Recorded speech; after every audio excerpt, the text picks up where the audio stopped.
Olá, meu nome é Cleuder Lopes de Melo. Estou gravando esta videoaula para participar do processo seletivo do IEF-Sul de Minas, na vaga de professor formador e do Médio Tec. Irei abordar alguns conhecimentos básicos de informática importantes para o nosso cotidiano e nosso dia a dia. Estamos vivendo em uma atualidade onde a tecnologia está presente em todos os setores da sociedade, com o uso de computadores, smartphones, notebooks, dentre outros equipamentos. As empresas dependem dessa tecnologia para aprimorar seus serviços. O que significa a palavra informática? A palavra informática significa informação automática, ou seja, a informação que antes era tratada de forma manual, agora será tratada de forma automática. E esse procedimento, para que haja com muita eficácia, é indispensável o uso do computador. O que é o computador? O computador, no início de sua criação, foi criado para realizar simples cálculos matemáticos. Hoje em dia, o computador realiza muito mais que um simples cálculo. Ele está presente na nossa vida, no nosso dia a dia, em todos os lares.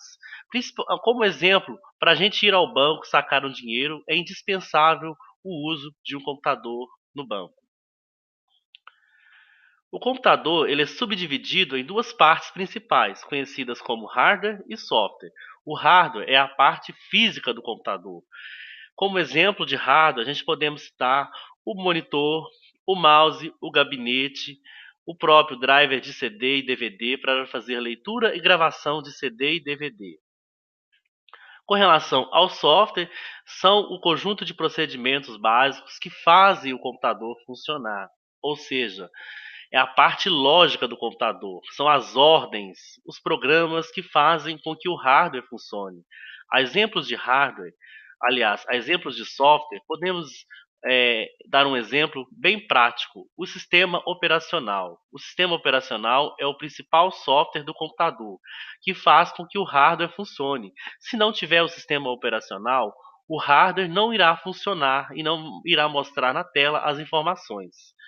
Como exemplo, podemos dizer o Windows, que é o principal sistema operacional mais utilizado no mundo. Temos também o Linux, mas em relação ao uso, o Windows é mais utilizado pela sociedade. Dentro do sistema operacional, temos os programas ou softwares aplicativos, como, por exemplo, os programas de escritório, como o Word para digitação de textos, o Excel para criação de planilhas eletrônicas, o PowerPoint para criação de apresentação, e temos também os navegadores, que utilizamos para navegar na internet. Um dos mais utilizados no momento é o Google Chrome, o Mozilla Firefox, o Internet Explorer, e na atual versão do Windows criou-se um novo navegador, o Edge. Esses programas são essenciais para o nosso dia a dia. Até mesmo nos nossos smartphones temos a presença desses softwares aplicativos.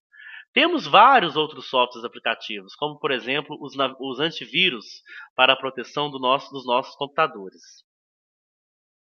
Portanto, podemos concluir que o hardware e o software andam lado a lado, um dependem do outro. Se não tivermos o hardware, não teremos o software, e ao mesmo tempo, se não tivermos o software, não teremos o hardware.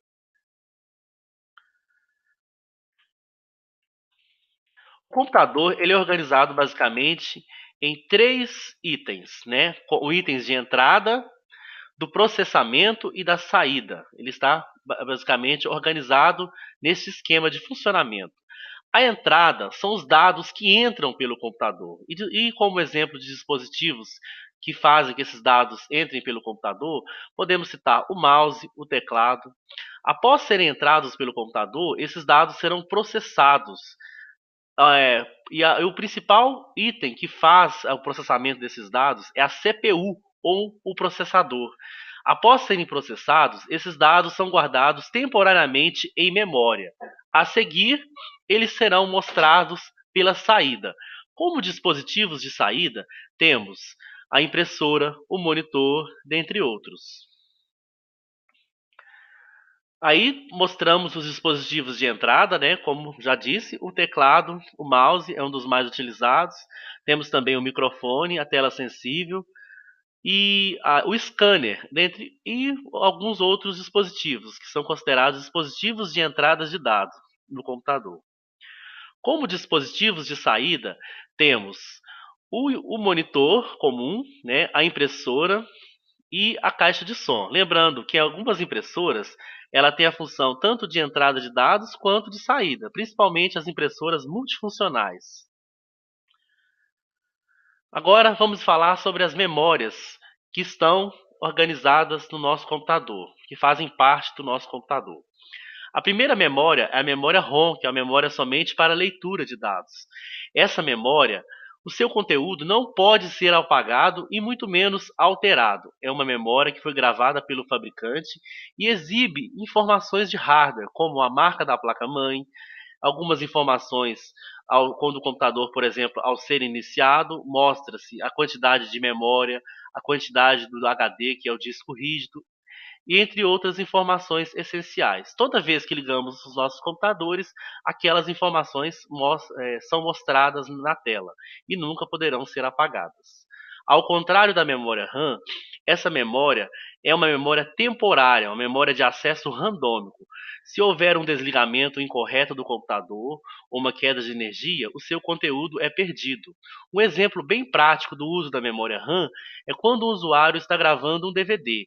Caso o processo não seja concluído e houver uma interrupção do fornecimento de energia, todo o seu conteúdo será perdido. Portanto, é uma memória de acesso temporário. Muito obrigado. Essa foi a videoaula para participar do processo seletivo. Espero que tenham gostado.